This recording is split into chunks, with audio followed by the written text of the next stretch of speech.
This is Dr. Karen, and this is the Are They 18 Yet podcast, where I help parents raise independent, self-sufficient kids without sacrificing their own identity and sense of purpose.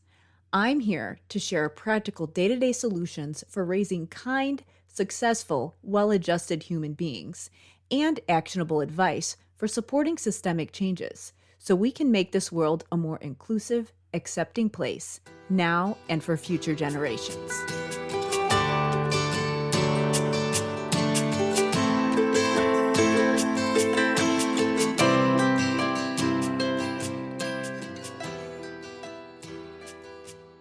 Hey everybody, it's Dr. Karen, and welcome to episode 24 of the Are They 18 Yet podcast.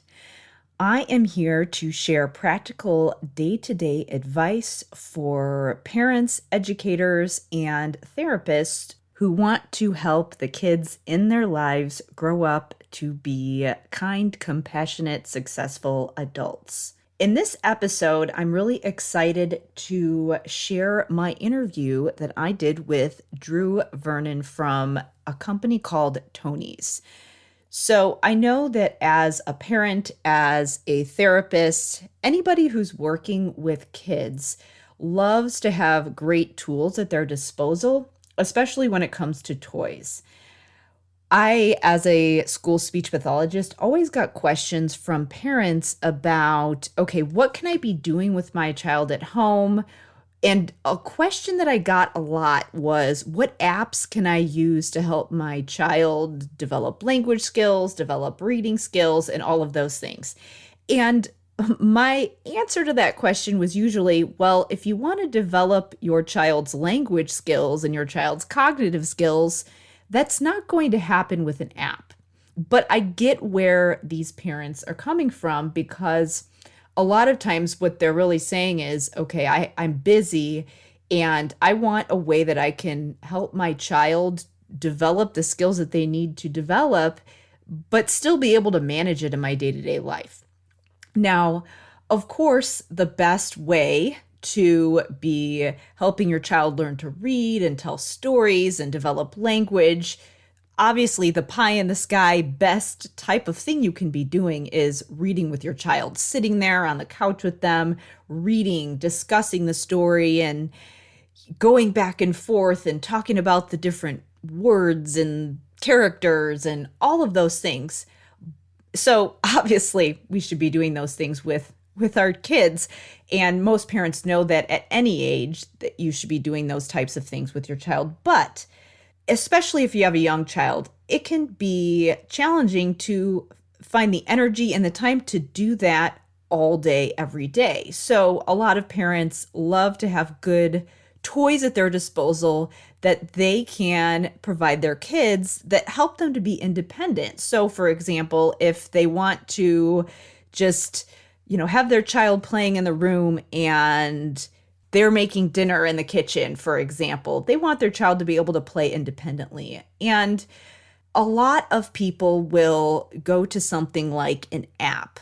The problem with that is that you are putting a screen in front of your child. The interesting thing about that is that, I don't know if you're aware, but I remember there was some interview with Steve Jobs, and he said something like, somebody asked him, oh, what phone do your kids have? Or what apps do your kids like to use on their iPhone? And his response was, well, they don't have one. I don't give my kids screens and apps. These are more for adults, because we do know that a lot of screen time can have an impact on cognitive development. And it's really not recommended for very young kids that are younger than 3, or honestly, even a little bit older than that.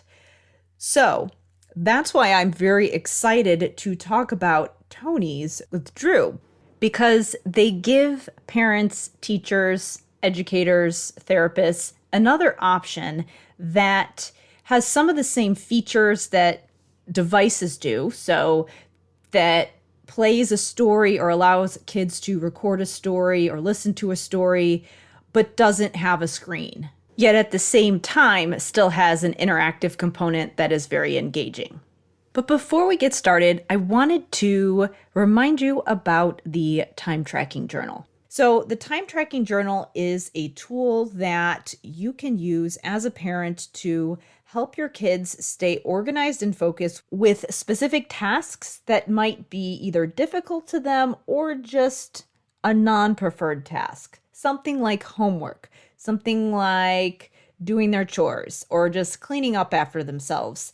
Things that you can usually afford to be a little more lax with over the summer, but not so much in the fall when you're back at school.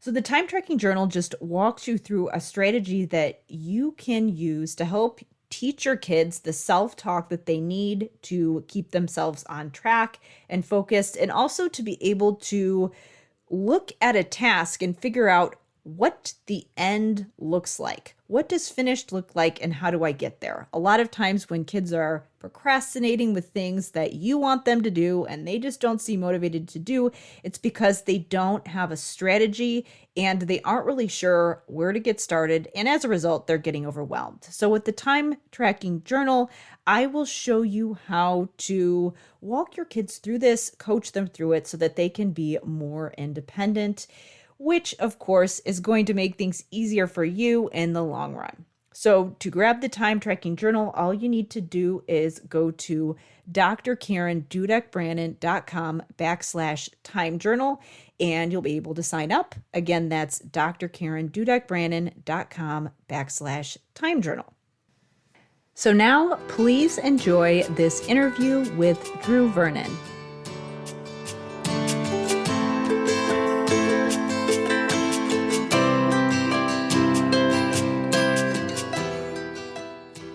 Today, I am joined by Drew Vernon from Tonies. So first of all, thank you so much for being here with me today.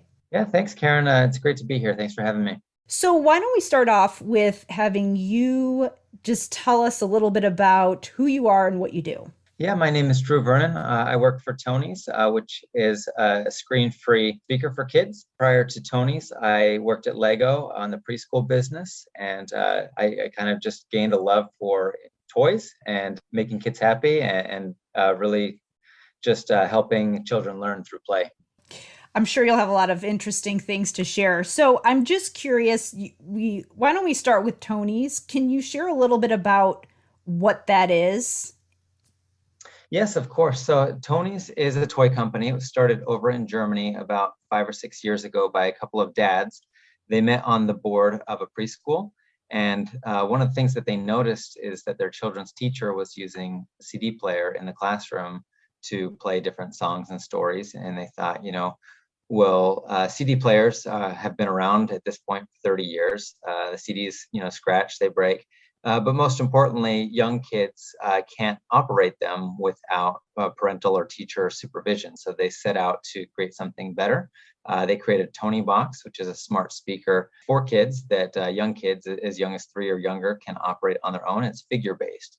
So you place a figure on top of the Tony Box. It's magnetic. It'll stay on there, and it will play whatever it's programmed to play. So it could be a childhood story, one of your storybook favorites. It could be songs. We have different Disney Tonys, things like that. In a learning environment, we also use the creative Tonys, which are the ones that come blank, and parents or teachers can actually put on their own audio content to create kind of like an automatic learning curriculum for their children. So basically it's a box, and then there are little figures, which, and I mean, are they little animals and characters that they put on top of the box to make it play? Yeah, so they're kind of all different shapes. Some of them are animals. We have, some of the storybook favorites like Peter Rabbit or the Julia Donaldson characters like the Gruffalo. We do have, Disney princesses, Pixar characters, Peppa Pig, coming out with Sesame Street, Elmo, Cookie Monster, things like that. So all the popular, or not all of them, but a lot of popular stories that you could normally read to your child, they have a Tony character, and you can put it on the speaker and then it'll play different stories and things like that. And you said you can also record your own as well. Yeah, so it's got an RFID chip. So when you place it on the box, it'll play whatever it's programmed to play. And in the case of the creative Tonys, it's basically just kind of like an empty figure where you can put on up to 90 minutes of your own content. Okay. So you explained a little bit about how you came up with this, or at least how it originated, but I'm curious because a lot of parents will do sort of the same thing where they will, instead of reading a book to their child, maybe they'll give them a tablet, a phone, or something like that. And that can accomplish the recording, that can accomplish playing a story. So, what would you say when you're comparing what a Tony does to a device? What would you say are the benefits of using something like a Tony as opposed to tablet, phone, or some of those other options that we have today? Yeah, I would say it's a couple of things. Number one, it is screen free. It's designed in a way that a child can use the Tony box without adult supervision. So the playback is very simple and it's very tactile. So the child can, hit the side of the box to advance to the next track. They can tilt it at a 45-degree angle to fast forward or rewind, and then they can pause the Tony or stop the Tony just by taking it off of the top of the box. So by removing the screen, you don't have those concerns of I don't know the technical terms. I call it like zombie kid. My Right, kids, yeah. they turn into zombies when they've had too much screen time, and I'm really a big proponent of removing that, not just because of kind of staring at the blue light, but also in kind of removing the visual stimulus. And Hmm. when you listen to a story without a visual stimulus, it puts that creative responsibility on the listener, and it helps them imagine it in their own minds, which is actually helping to build their creative muscle. So that's a big plus for me. And then the second one that I kind of mentioned is just keeping it very tactile. So a lot of young children are very kind of tactile learners. So to be able to hold on to a figure, to put it on, to see what the cause and effect, the response is, to hit the side of the box, it's more than just a listening experience because of the touch element. Hmm. Yeah, I would definitely. I know that when I have seen, and I totally get it because I know that when you're tired and you have multiple kids and you're trying to sit down and make dinner or something like that and just you know, uh, give your child something that they can do.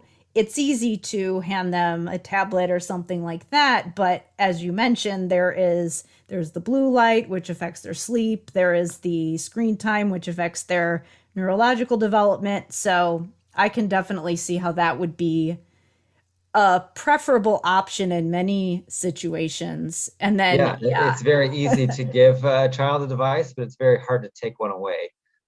So I know with Mhm. my Yeah. kids, you Yeah. you let them borrow your smartphone or your tablet or whatever, and that's all fine and good until it's time to be done, and that's kind of where you see the meltdown. The Tony box prevents that from happening because number one, it's screen free, and then it's easier to kind of finish story time and move on to the next activity. Yeah, and I could see how. So I know that sometimes, as you mentioned, that it is hard to put a screen down because, and I think part of this is it is literally designed to be addictive. It's easy to go down a YouTube rabbit hole, even if it's a kid friendly channel or something like that, and then they don't want to give it back. And I know that a lot of the kids that some of my listeners might be working with, if they have ADHD or autism or something like that, then that is something that just the transition between activities can definitely be difficult. So with the Tony, is there a clear, okay, now the story is over, where there's that transition? Yeah, absolutely. So the duration varies by Tony figure. Most of the Tony figures are between, I would say, like 25 and 45 minutes total. Depending on the Tony, that could be a combination of songs, or it could be, short stories. But there's always kind of the natural break where the Mm-hmm. story or the piece of content ends, where you either choose to, select a different Tony or to move on to a different activity. But to your point about children with special needs, we hear a lot from parents and teachers alike that are using the Tony Box in classrooms and in homes. And it's been a great learning tool to be able to kind of separate the stimulus. Again, when you Mm-hmm. isolate the sound, it allows for greater concentration and focus for the learner. Yeah, that's definitely so a lot of, and again, a lot of the populations I mentioned, one of the things that is a struggle for them is just visualizing. So taking language and visualizing. So I could see how that would be something that could help them to focus on using that internal picture, which, again, when you're reading, you want to be creating a picture in your mind of that scene or that story. So if it's not created for you and you have to do it on your own, it definitely, like you said, it flexes the muscle. So do you have kids? Do you use these with your kids? I do, yeah. I've got three kids. They range in age from 11 to 5. And most of the Tonies that we've launched in the US, so we're a few years behind our friends in Germany and the UK, but we have about 50 or 60 characters at this point. Most of the content is focused more towards the preschool ages. Hmm. That's expanding. We're starting to get into content for the older kids. But my older kids, the one who's 8 and the one who's 11, they really lean towards the creative Tony. I really love to do an exercise with them where, I learned this the hard way. When I came to Tony's, I thought this is great. My kids are going to go out and have a great time with the creative Tony. I told them to go write a story or a song, and they went and they made, a few weird noises, and they came back to me in like 5 minutes, and they were bored again, and they started kicking each other. And I was like, okay, there's more to it than just giving somebody the creative Tony, or there's Yeah. more to just giving someone a blank canvas. And so I learned that if I gave them a creative prompt or I gave them some sort of parameters, that they would actually be engaged for longer and they would have a more educational experience. So instead of just telling them to go use the creative Tony, I told them to go write a song about worms. And I said it has to be at least 4 verses and it has to rhyme. So I gave them a few creative parameters. They went off in the corner for 45 minutes and they, did everything within those parameters, and they came back and they recorded on a creative Tony, and now they have it, to keep and listen to forever. So that's really taught me something as a dad, just in terms of using a tool like a creative Tony or any kind of blank canvas and supplementing it by giving like a creative prompt. So that's been a great learning experience for me. Yeah, I think sometimes it can be overwhelming, like you said, the blank canvas. Where do I start? And if you give them a little bit of a prompt, and some kids need more structure than others, but yeah, that makes a big difference. So, and the creative Tony is there's the Tonys that have a story that's already pre-programmed. So you put the Tony, which is the toy or the figure, on the box and it plays. But with the creative Tony, it doesn't have anything, and they're recording their own song, story, or whatever it is. And that's the one that you were just talking about right now. Exactly. Yeah. So we call the first we call those content Tonys. Hmm. So if you were to buy those you place them on the box. The first time you use it, it will use Wi-Fi to download the content onto the box itself. It then becomes kind of a completely disconnectable experience. So you can take it in the car, you can take it to a friend's house, you can have that always ready to go. For the Hmm. creative Tonys, there is a free app that you can use. So you can either do it, with the Tony right next to you, or we actually see a lot of people who are uploading content through the cloud from anywhere in the world. So like, let's say grandma or grandpa lives across the country, they can read a favorite bedtime story to their grandchild from their phone, and within a matter of 5-10 seconds they can put that content onto the Tony for the next time that it's placed on the box. Okay, so the person could record it on their phone, send it through the cloud, and then you could put it onto your Tony through your Tony box. Exactly. So whoever has the Tony would then be able to have the playback experience. I bet that came in handy this past year with people not being able to be as connected as they wanted to be. Yeah, with the pandemic, we've really seen a lot of interest in the Tony box. We've just launched in the US within the last year, but we saw it here. We saw it over in Europe, where a lot of people were staying close and connected to their loved ones through personalized messages and through reading stories to each other. Yeah, I could definitely see how that was an additional tool for people just to connect. What your older children, you said that your 8-year old and your 11-year old really like the creative Tonys. What about your younger child? Yeah, she's 5 now, so Okay. she loves Tony's, and the best kind of place for her I found was actually on the way to preschool. So in the car, it was a 15-minute ride. I give her a Tony box. Sometimes she would just use it right there. Sometimes she would plug in the headphones. It's got a standard headphone jack, so sometimes she would prefer to listen to it and not have me here. But she would just cycle through. She had a phase where she was listening to The Lion King every day for like 2 weeks, and then switched to Elsa. Then she switched to some of the storybook characters. But she will sit and kind of listen to a narrative story. Hmm. Whereas the older kids, they'll do a little bit of that too with some of the older content, but they tend to prefer the creative Tonys. Yeah, yeah.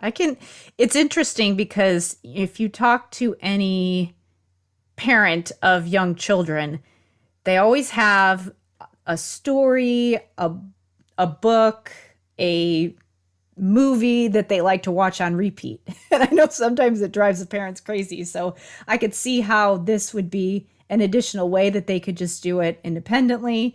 And I know it's interesting. I was actually looking up some information about just planning different activities for kids, particularly for some of the speech pathologists that I mentor who are wanting to plan different therapy sessions for kids that build language. And I think there's a lot of people feel like they have to add all this novelty to the activities that they're giving their kids, which is Mhm. great in certain situations. You shouldn't just let them do the same thing over and over again all the time and never encourage them to venture out and do other things, but also just from an element of just, I think, cognitive fatigue, where when you're tired, you want to listen to something familiar.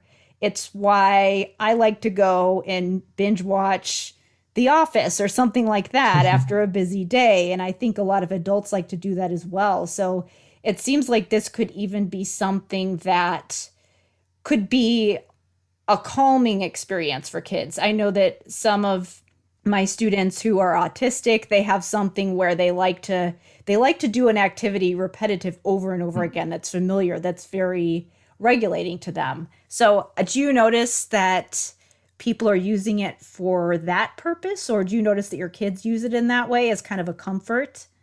Yeah, I would say so. It's really, a child's first listening device or first kind of portal into the world, I think, because depending on how much kind of screen time you give them, Hmm. like this is a totally, kid safe environment where they're not getting onto the internet, they're not accessing, different types of content other than what's programmed on the Tony. And whatever the nature of the content is, kind of guides the experience. So, we did just partner with Go Noodle on a mindfulness Tony, where we have different kind of mindfulness exercises that that's very popular in classrooms, especially as the kids come in from recess. They need a reset, and they go through a 3 or 5 minute mindfulness exercise. But even with the traditional kind of story Tonys, it's also a very calming exercise as well, because you can just sit and listen to the story and close your eyes, or just kind of sit there very calmly. And so that's kind of what most young children do when they put a content Tony on the box. Hmm. Yeah. I like the aspect of the content being curated, or I hate to use the word limited, but Mhm. when you give a child a device that has access to the internet, obviously teaching them to be responsible with the internet is one thing that is a valuable lesson. But here, I like that there are some parameters around it where you can allow them to be independent, but at the same time not have to worry about some of the things that you'd have to worry about with other apps and things like that. Or I mean, even adults with certain technology, it's so easy to look at your phone and say, I'm just going to check my calendar and then, get stuck down some other rabbit hole. So I could see here where there are limited options that could actually be beneficial for kids as well. Yeah, I found that that's what helps breed creativity is sometimes having limited options, like because Hmm. you're forced to work within your constraints, and you're forced to kind of use what you have at your disposal. So, and the safety piece as well, having, I call it kind of like a walled garden, where it's not just like a free exploration, but it's a somewhat kind of controlled exploration, which as a parent, I really appreciate.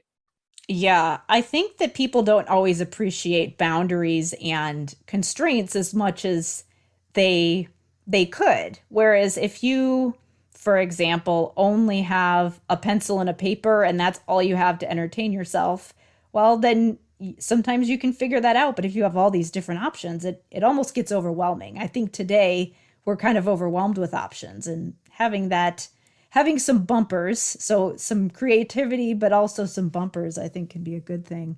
So if somebody wanted to check these out and just get started, what would be the first step? Yeah, so I would say, you can find us in a variety of different places. We have our own website, tonies.com. It's tonies.com.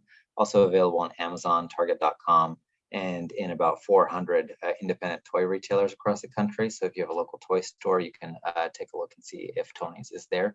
That's probably the best way to get started. Okay, great. So for we've talked a little bit about how parents can use this for day-to-day things like you mentioned driving in the car, or even just some of the things that you have done with your older kids. What about, like, what kind of feedback are you getting from people who are using it in classrooms?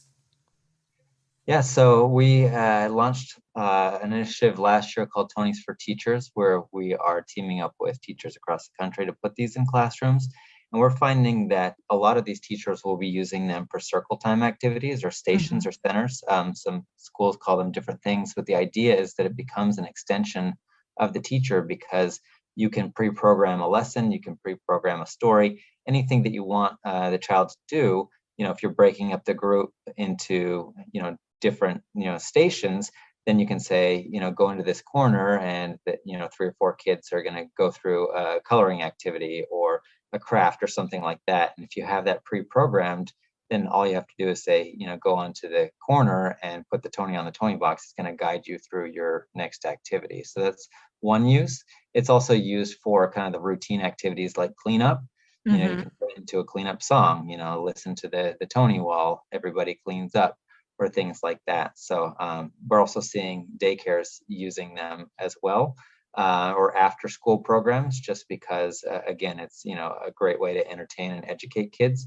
Mhm. So is there, I know I was looking around on your website. Do you have, there was something about a Read to Your Child challenge. Can you talk a little bit about that?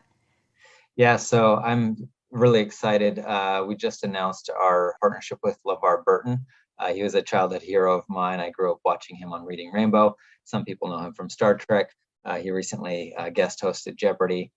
He's really built a lot of his career around promoting a love of storytelling. And I thought he'd be a great kind of brand ambassador for us. So we just launched our partnership with him, along with the Read to Your Child Challenge, where we're asking parents to take time out of their day to read to their child and post it on social media, encouraging their friends to do the same. And we're actually having a contest where LeVar is going to show up somebody's school somewhere in the country, and he's going to read his book, which is called The Rhino Who Swallowed the Storm. And we're going to make a Tony Box donation to the school as well. So super excited about that initiative. And then next month, we're actually launching the LeVar Burton Tony, which again has his book as well as some additional content designed to help promote social and emotional wellness among children. So basically they just need to, how does the challenge work? How would one go about participating in that? So the full contest rules are on our website and on our Instagram handle at tonys.us. Basically, you just have to record and post a video of yourself reading to your child. And then I think you have to follow Tony's and follow LeVar, and that counts as your submission into the contest. So a lot of the students that I work with, that a lot of my SLP listeners work with, or even that, parents, they might be working with some of these things with their children where they might feel like they're not exactly sure how to teach their kids the structure of a story, or you mentioned giving a creative prompt, but what have you done as a parent that's helped your kids be able to understand how to tell a good story for something like a creative Tony? So I learned about a man named Joseph Campbell. He came up with the concept of the hero's journey, and I think he had, a lot of different steps as part of that. I think there was something like 15 or 17 steps to the hero's journey. And it's something that you see that plays out in all of, the most famous stories like, The Wizard of Oz, Star Wars, Lord of the Rings. Basically what it boils down to, if you simplify those 17 steps down to 3 steps, it's that there is a hero who has an obstacle to overcome in order to get to a reward or a treasure.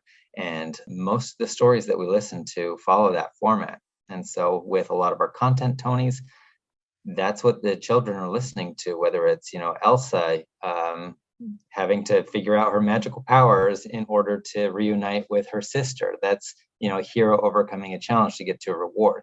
We give children these stories, whether they're Disney or, storybook, whatever that may be. My goal is to give children dozens or hundreds of those stories as reference points, because what children do is they absorb those. They start to see how to overcome problems. They start to see how to think through difficult situations. And ultimately, the goal for me is to take that listening experience or that content experience, which I think is a more passive experience, and take it into a more active experience where you learn how to be the hero of your own story. And that allows you to become the author or the creator of your own content. And so I see that kind of continuum going from our content Tonies to our creative Tonies, where we're removing the narrative that's preset and we're allowing you to use the tools that you've learned in order to create your own narrative. So have you seen, for example, with your kids that they've been able to model the different structures of stories and the way that they're told when they, let's say that they've been listening to a certain story and then they go and use the creative Tony? Have they been able to model that and come up with their own hero's journey? Yeah, absolutely. So I had the fortunate circumstance of being at home with my 5-year-old. She was 4 at the time, but with COVID, her preschool was shut down for over 2 months. And so I was working from home. I was with her every morning. And so I actually started a podcast with her called Childhood, where we just talk about stories. And I've taught her this model of hero, obstacle, reward. And now that, we've recorded 30 or 40 episodes where we're just telling stories every time, she's become like a natural oral storyteller. And I'm fascinated by her because I can give her a prompt or I can give her a character and she can tell me a 3 or 4 or 5 minute story based on a very simple prompt. And it's because we've practiced and it's because she's learned how to use that framework. And so, sometimes we record it on a Creative Tony, sometimes we don't. And usually it's just through the course of the podcast episode. But I'm just really fascinated with what she's been able to do just through practice following that model. And this is when she's was 4, 5 or so? Yeah, she's 5 now. But yeah, we started when she was 4 and she's becoming like a really, natural storyteller. And I take some credit for it, but I really just think she needed the practice. And once you teach a child, in this case, my daughter, the framework, and you give them opportunities to express their creativity, they'll naturally become better at being creative. Yeah, I think that's the piece that's missing with a lot of, and not necessarily books per se, but some of the toys and apps where it is easier to be passive. And yes, you can interact, but when it's interacting via a message or a like or whatever other thing, I don't know, an emoji, you're not necessarily having to use language and use your even just use your thoughts to create your own ideas, I guess, or to make your own story. So that active element is missing in a lot of toys today. And I mean, maybe it was a little different, I don't know, 10, 20 years ago. I mean, do you feel like it's the way that we use toys has changed since even just the last 5 to 10 years? I think that there are basic play patterns that are very old. Like the way that we interact with things and with stimulus is very much the same. What I've seen in the toy industry, I've gone to toy fair for the last few years, where I will spend hours just walking up and down the aisles to see everything, hundreds, if not thousands of manufacturers. And by and large, it's all cheap stuff that's meant to entertain a child for a very short period of time before they move on to the next thing. And Yeah. so I think what's missing, because, every parent, I tried to, get parents interested in toys, back when I was at Lego, and now Tony's. The parents want something that has an extended play value that their child won't get sick of. And I think the element to that is that it has to be progressive, and it has to be continually challenging to the child. So if it's Yeah. something that's whimsical or overly simple, I think they'll move on from that experience after a short period of time. But where something like Tony's or Lego or other brands do it right is when they allow the child to improve over time and manifest different expressions of the play pattern that the toy provides. Yeah. I mean, even something like Lego is pretty timeless. I remember my husband getting out his box of Legos that was still in our attic and showing it to my stepdaughter and, trying to get her interested. And then, buying other Lego stuff that was supposedly for her, but I feel like maybe it was for him a little bit too. Sure, yeah. Yeah, Lego's a great toy. I always, during my time there, and now, well, before actually, as a kid, and even now, I see Lego as it's a medium. And if you see it as a medium rather than just a predefined toy, I think it has a greater appeal. And that's what one of my criticisms, I guess, if I had one about Lego, is that most of the Lego sets that they sell are predetermined instructions where you follow step by step by step to a predetermined outcome. And that's the one type of play pattern. But I think with our kids, it's really beneficial to promote, different types of expression where they are able to free form and to guide them through that process where they're not just, dumping out a box of bricks and making, something abstract, but showing them what the method of building is in the case of Lego, in order for them to get better over time and become, a master in building. So, the master builder, like they say in the Lego movie, right? Yeah, and that's the goal, I think. And master builder or master storyteller, like I Hmm. think that's what creativity allows you to do, is to progress over time. And whatever you're pursuing, it's that discipline that leads to mastery that really becomes a fulfilling and rewarding exercise. Yeah. I think that resilience and persistence is sometimes missing when you have something that is just immediate gratification or you're done with whatever the task is in 10 minutes. It's not necessarily, or even shorter than 10 minutes, honestly. What were your favorite toys growing up? Aside from, obviously, we've talked about Legos. My favorite toy when I was a young child was actually a stuffed animal, and he was called a Wuzzle. There was a TV show, I think, back in the '80s called the Wuzzles, and Hmm. his species was called a Rhinoki. He was half rhinoceros, half monkey, and probably using the only verbal skills I had at the time, I named him Duh. And I still have him, and I recently kind of rediscovered him in a box or something. And I think why I resonated with him is because he was a hybrid. He was like a mashup where he wasn't completely one thing, but he was a combination of multiple things. And I think that's where creativity really sees. I see opportunity in mixing like two or more things together.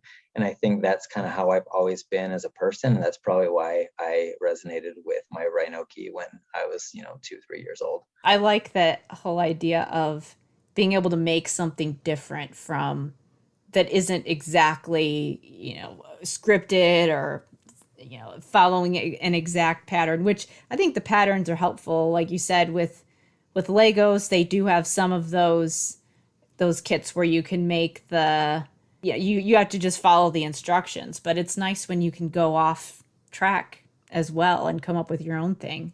It seemed like a lot of times, we would joke around where, parents will spend all this money on some toy and then the kids are making an airplane out of the box that the toy came in, and they were having more fun with the box than the toy. Yeah, absolutely. Sometimes you don't know like what's gonna be the spark that ignites a child's curiosity. Yeah, I think that's the case with a lot of my, and again, a lot of the people who are working with kids. There's, I think, a lot of pressure for the therapists that might be listening, where it's, oh, I have to have this session for my kids planned out, and I have to know what's going to happen, but you just never really know where the child is going to take that session, or where what they're going to be interested in. So I think just we kind of lose our creative side sometimes when we get older, and it's I think important to just be open to that. And same with parents as well. I think sometimes we forget. I know I have, it's like I forget how to play. I don't know how to just sit there and be silly and, pretend that, or the imaginative play part. I think that's something that I feel like I've lost as an adult, that is so important to cognitive development for kids as they're growing up. Right. And I think in that sense, that's something that we can learn from our kids. Yeah. As I've become kind of more thoughtful about this, working in the toy industry, I really try to let go of the need to guide my children to a Yeah. particular destination. I'm there to keep them safe, to give them guidelines and boundaries. But I think children naturally are curious, and they naturally are more imaginative, and it's only through the process of rigidity and growing up that they lose that. And so my goal for my kids is to try not to get in their way too much as they explore what's natural for them. Mm-hmm. Yeah. I think it's easy to hover and just be there too much, and instead of, like you said, you're just, you're there guiding, but you're not necessarily always directing 100% of the time. I think this is a good place to wrap up. But before we do that, do you have anything else that you wanted to share relating to Tony's, as far as just, helping people get started? Yeah, so I would like to do a giveaway for your listeners. We're offering a free Tony box and some Tony figures to somebody who's listening to the episode. And if I can work with you to determine who that is and send that out to them, I'd love to make it a little easier for one of your listeners to get started. Before we wrap up, where can people go to find out more out about you and what you do, and to connect with you? Yeah, so anybody who's interested in reaching out to me can do so through Tonies. My email is drew.vernon@tonies.com, or you can find me on LinkedIn. For more information on Tonies, tonies.com. If you're an educator, we do have a great Tonies for Teachers program. And then the last thing that I like to mention is we actually have a very active Facebook community of parents and teachers.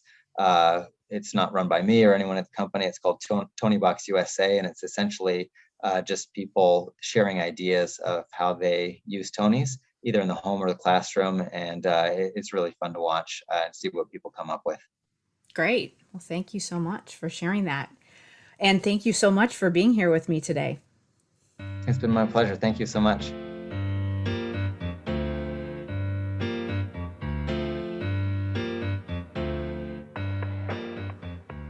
Hey, everybody, before we wrap up, I had a couple quick calls to action for this day's episode.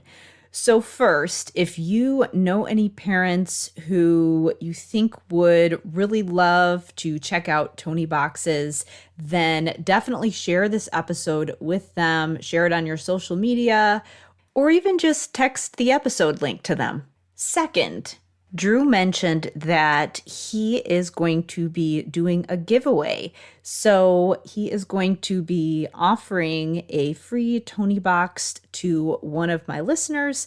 And also that will come with several Tonys. So basically the Tonys are the little characters that go on top of the Tony that play the story. So in order to be eligible to win a free Tony, what I am asking my listeners to do is just leave us a review on Apple. So all you need to do is just type in, "Are they 18 yet?" when you search in Apple Podcasts, and then you're going to click on the ratings and reviews tab, and then you're just going to leave us a review there. So I'll be checking out all of the reviews that come in after this episode. So if your name is on there, I will enter you in the raffle to be eligible for a free Tony box.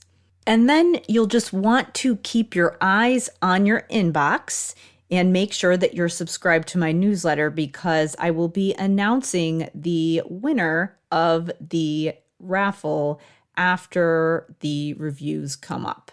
So all you need to do is just leave us a review on Apple. So you're just going to review, "Are they 18 yet?" on Apple, and you'll be eligible for the giveaway. As always, thank you so much for listening, and I will see you in episode 25.